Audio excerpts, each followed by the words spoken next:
Alright, so today we're looking at string operations.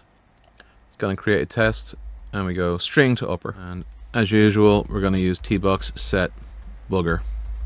There we go. You bloody bugger. And I'm thinking a reasonable example would be like formatting country codes for consistency. Okay, all to uppercase. So country, if I can type country, country code. You know what, I'd really prefer when I type something in here, if I hit tab, it goes over to here, as opposed down to the next row. US. That's not United States.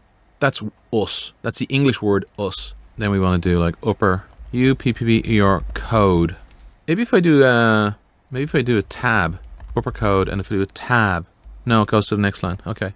So we're going to do an upper code. So again, it's string, converts lowercase characters in the string into uppercase. Okay.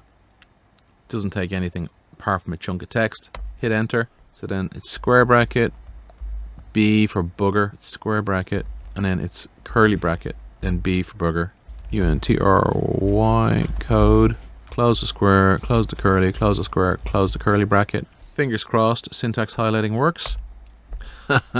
It actually worked, I can't believe it. Now upper code should now be US, right? So let's change that to a verify and see what happens. Now before I do this, right, I'm going to put some QR codes on the screen. One, if you want to buy me a coffee, appreciate it. Two, if you want to join the free Telegram community. But make sure you read the mandatory message before you come in, okay? If you're going to ask for help, pretend you're talking to like principal engineers who don't have much patience for people who just say, doesn't work. Give us a subset that reproduces the issue. Show us the work you've done. At least that you've tried to Google it. And a clear error message. With that said, let's see if this works. And I'm as surprised as you are. The lowercase US goes to uppercase US, and the verification was successful.